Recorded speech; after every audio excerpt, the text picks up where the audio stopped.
Alright, this is my presentation on how to combat the decline of family identity. There's been a rapid decline in family connections and identity over the past couple of years. And that's due to three factors, and those three factors are divorce, estrangement, and lack of storytelling. Well, family storytelling. And for those of you who don't know, estrangement is when one member of the family breaks away for one reason or another. Maybe it's unhealthy relationships or arguments or something like that. It's just when they split off from the family and cut off contact. In this graph from Pew Research Center, it shows percentage of children living in two-parent households. And in 1960, it was 73% of children living in two-parent households. And in 2014, it dropped all the way down to 46%. And this shows the lack of connections between both parents and children with their parents. The stimulus material that I used was Maori Oral Narratives by Judith Binney. And this quote says, "There's then a constant dialect between past and the present." And it just shows how the Maori has such a strong connection with their ancestors and culture due to the dialect that they have between the past. They understand the present because they understand the past. And this can be helpful for families too. If we understand our past, like our ancestors and our grandparents and parents, we can understand who we are as a person as well. This leads me to my research question. How can we combat the decline of generational family identity in society today? Three key solutions. My three key solutions are increased family storytelling, striving to strengthen and maintain marital bonds, and resolving issues with family members. My thesis, it's a little too long to read, so I'm not going to read it all. But basically, it's talking about how family shapes you and how the family identity and connections are declining. And then it talks about the three solutions that were previously stated.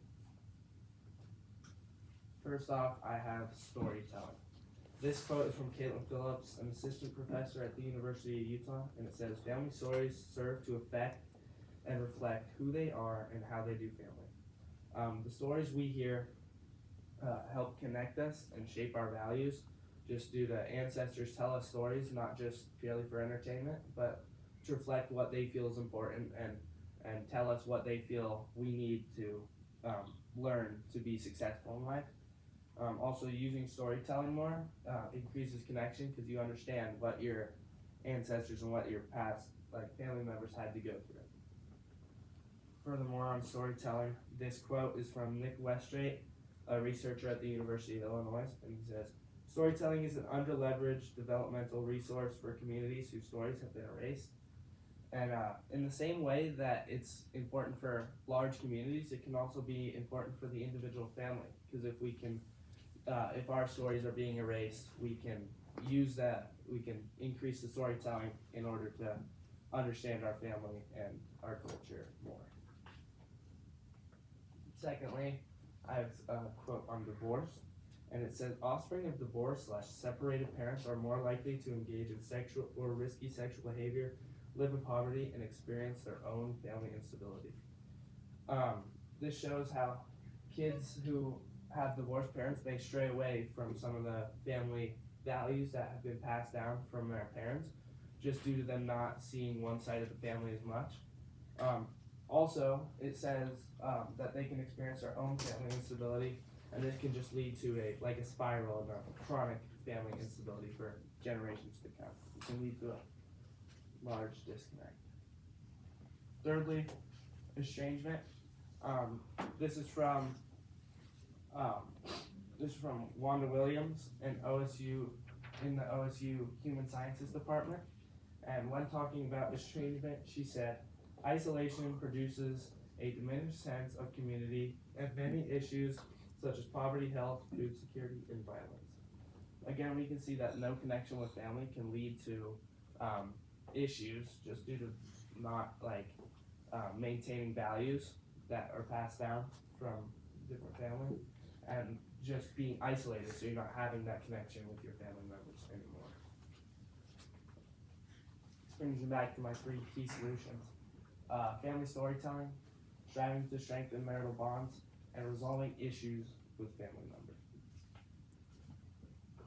some limitations and implications of this are some people may have lost their family and they have no people to like translate those values and tell them those stories. Also, some people may need space from family, like parents may be abusive to children, and in that case, it's necessary for those kids to become estranged. And then thirdly, some relationships are unhealthy. Again, some partners in a relationship abuse one another, and in that case, it's necessary for divorce. But in conclusion, these three solutions are the most effective to create a space for children to and future generations to grow their identity in their culture. These are my citations.